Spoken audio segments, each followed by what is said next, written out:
5:30 ಒಳಗೆ ನಮ್ಮೆಲ್ಲ staff conference ರೂಮ್ನೊಳಗೆ ಬರೋದಕ್ಕೆ ಹೇಳಿ. Okay madam. Any other doubts? No, madam. You can leave now. Okay, Thank you, madam. ನಮಸ್ತೆ ಮೇಡಮ್. ನಮಸ್ತೆ. How are you madam? I am fine. Take your seat. ಹೇಳಿ, ಏನಾಗಬೇಕಾಗಿತ್ತು? 10th class B section Deepak Kumar ಇದಾನಲ್ಲ, ಅವನು grandfather madam. ನಾನು okay. ಅದೇ madam, ನನ್ನ ಮೊಮ್ಮಗನ ಫೀಸ್ ಕಟ್ಟಿಲ್ಲ ಅಂತ ಹೇಳಿ ಅವನನ್ನ ಕ್ಲಾಸಲ್ಲಿ ಸೇರಿಸಿಲ್ವಂತೆ. ಅದಕ್ಕೆ ನಾನು ನಿಮ್ಮನ್ನ ಭೇಟಿಯಾಗಿ ಮಾತಾಡ್ಸೋಣ ಅಂತ ಬಂದೆ. Wait, let me check.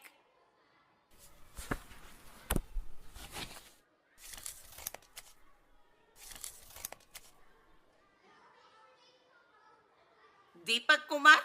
S madam, yes, ಹೌದು ಹೌದು, ದೀಪಕ್ ಕುಮಾರ್. 4 ಮಂತ್ಸ್ನಿಂದ ಅವನ ಫೀಸು ಡ್ಯೂ ಇದೆ. ಹೌದು ಮೇಡಮ್. ಸಾರಿ ಸರ್, ಫೀಸ್ ಕಟ್ಟೋವರೆಗೂ ಅವನನ್ನು ಕ್ಲಾಸ್ನಲ್ಲಿ ಸೇರಿಸ್ಕೊಳ್ಳಿಕ್ಕಾಗೋದಿಲ್ಲ. ಪ್ಲೀಸ್ ಆ ಥರ ಹೇಳ್ಬಿಡಿ madam, please. No please, no excuses. 3-4 ತಿಂಗಳಿಂದ ನಮ್ಮ ಮಗನಿಗೆ ತುಂಬ ಹುಷಾರಿಲ್ಲ.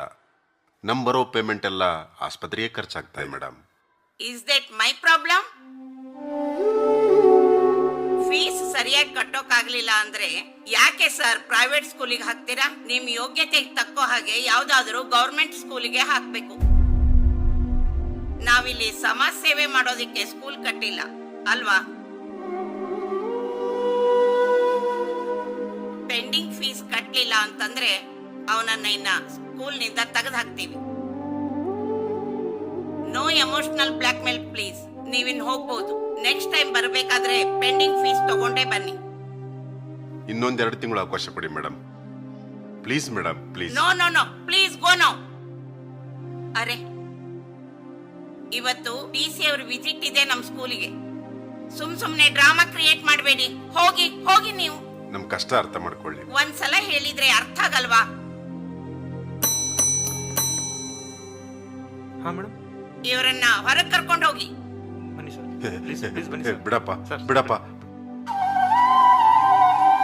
ಬನ್ನಿ ಸರ್, ಬನ್ನಿ ಬನ್ನಿ ಬನ್ನಿ.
ನಮಸ್ತೆ ಸರ್.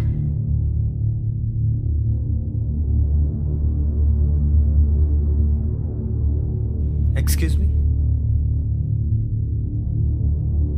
ಹಾ,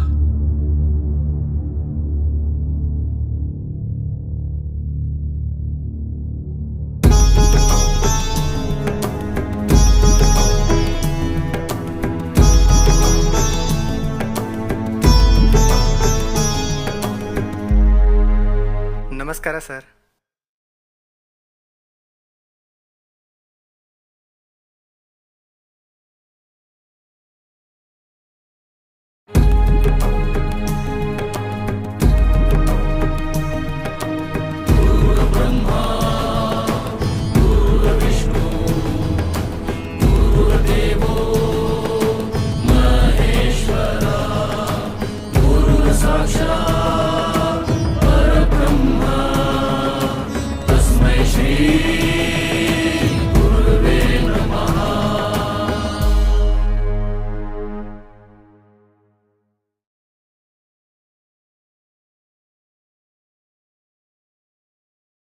ಈ DC ಅವ್ರು ಯಾಕೆ ಆ ಮುದುಕನ ಕಾಲಿಗೆ ನಮಸ್ಕಾರ ಮಾಡ್ತಾ ಇದ್ದಾರೆ?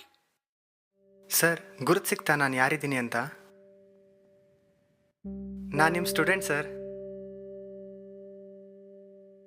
ಕೆಲವು ವರ್ಷಗಳ ಹಿಂದೆ ತಾವು ಕಲಬುರಗಿ ಶಾಲೆಯಲ್ಲಿ ಪ್ರಿನ್ಸಿಪಲ್ ಆಗಿದ್ರಿ ಅಲ್ವಾ? ನಿಮ್ಮ ಕ್ಲಾಸಲ್ಲಿ ಒಂದಿನ ಹರೀಶ್ ಅನ್ನೋ ಹುಡುಗ ಒಂದು ಕಾಸ್ಟ್ಲಿ ವಾಚ್ ಕಳ್ಕೊಂಡಿದ್ದ. ಅದು ನಿಮ್ಗೆ ನೆನಪಿದೆಯಾ ಸರ್? ನನ್ನ ವಾಚ್ ಕಳೆದೋಗಿದೆ ಸರ್.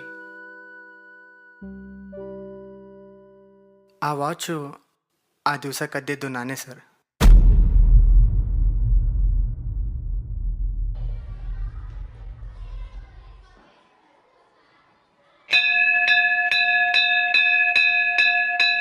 ನಮ್ಮ ಡ್ಯಾಡಿ ಹೊಸ ವಾಚ್ ತಂದಿದ್ದಾರೆ. ಎಷ್ಟು ಚೆನ್ನಾಗಿದೆ ಗೊತ್ತಾ? ಮತ್ತೆ ತೋರ್ಸಲ್ವಲ್ಲೋ? ಬಾ ತೋರಿಸ್ತೀನಿ ಬಾ. ಏನಾಯ್ತು? ಅಯ್ಯೋ ನನ್ನ ವಾಚೇ ಕಾಣ್ತಿಲ್ಲಲ್ಲೋ. ಯಾರೋ ತೊಗೊಂಡಿದ್ದಾರೋ ವಾಚು? ಯಾರಾದರೂ ವಾಚ್ ತೊಗೊಂಡಿದ್ದೀರಾ? ನನ್ನ ವಾಚ್ ಕಳೆದೋಗಿದೆ ಸರ್. ಎಲ್ಲಿ? ಇಂಟರ್ವಲ್ಗೆ ಹೋಗೋ ಮುಂಚೆ ಬ್ಯಾಗ್ನಲ್ಲಿ ಇಟ್ಟಿದ್ದೆ ಸರ್. ಆದರೆ ವಾಪಸ್ ಬಂದು ನೋಡುವಷ್ಟರಲ್ಲಿ ಬ್ಯಾಗ್ನಲ್ಲಿ ಇಲ್ಲ ಸರ್. ನಿನ್ಗೆ ಯಾರ ಮೇಲಾದರೂ ಅನುಮಾನ ಇಲ್ಲ ಇಲ್ಲ? ಸರ್. ಕಳೆದಿದ್ದು ಗೊತ್ತಾದರೆ ಮನೇಲಿ ತುಂಬ ಬೈತಾರೆ ಸರ್. ನಮ್ಮ ತಂದೆ ವಾಚ್ ದುಬೈನಿಂದ ತಂದಿದ್ದು sir. Please help me sir, please help me. ಸರಿ ನಡಿ, ನಾನು ಬರ್ತೀನಿ.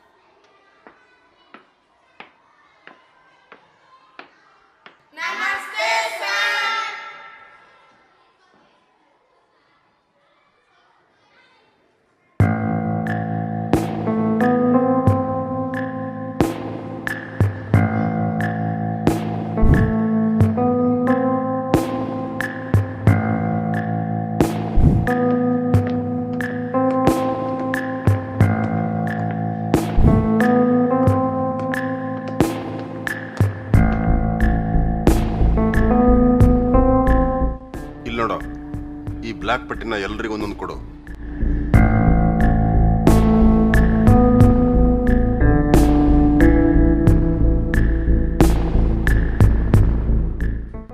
ನೀನು ಹೋಗಿ ಆಫೀಸ್ನಲ್ಲಿ ಕೂತ್ಕೋ.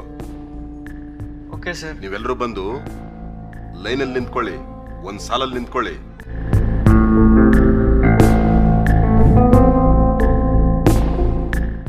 ಎಲ್ಲರೂ ನಿಮ್ಮ ಕಣ್ಣಿಗೆ ಬಟ್ಟೆ ಕಟ್ಕೊಳ್ಳಿ.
ತಗೋ ನಿನ್ನ ವಾಚ್.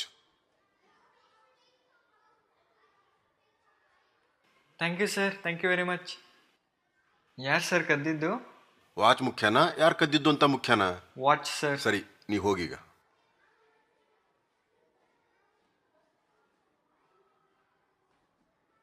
ವಾಚ್ ಯಾರೋ ಕದ್ದಿದ್ದು?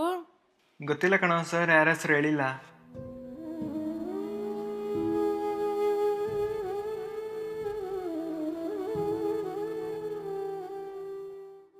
ಎಷ್ಟು ಒಳ್ಳೆಯವರು ನಮ್ಮ ಗುರುಗಳು.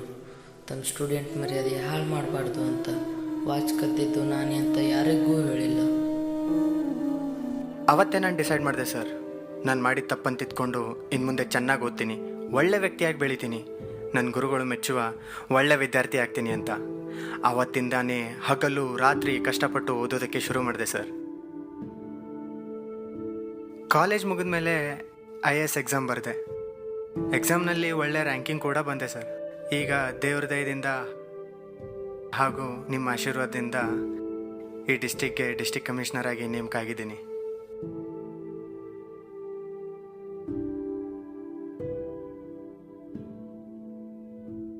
ಆ ವಾಚ್ ಕದ್ದಿದ್ದು ನೀನೇ ಅಂತ ನನಗೆ ಇಲ್ಲಿವರೆಗೂ ಗೊತ್ತೇ ಇರಲಿಲ್ಲ.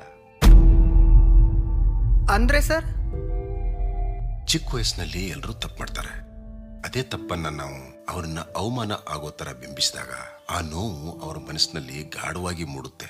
ಅದು ಅವರನ್ನ ತಪ್ಪುದಾರಿಗೂ ಎಳಿಬಹುದು. ನನ್ನ ಯಾವ ವಿದ್ಯಾರ್ಥಿಯೂ ಕೂಡ ಬೇರೊಬ್ಬರ ದೃಷ್ಟಿಯಲ್ಲಿ ಕೀಳಾಗೋದು ನನಗೆ ಇಷ್ಟ ಇರಲಿಲ್ಲ. ಅದಕ್ಕಾಗಿ ಆ ದಿನ ಎಲ್ಲರ ಕಣ್ಣಿಗೆ ಬಟ್ಟೆ ಕಟ್ಟಿದೆ. ಜೊತೆಗೆ ಆವತ್ತು ನಾನು ಕೂಡ ನನ್ನ ಕಣ್ಣಿಗೆ ಬಟ್ಟೆ ಕಟ್ಕೊಂಡಿದ್ದೆ.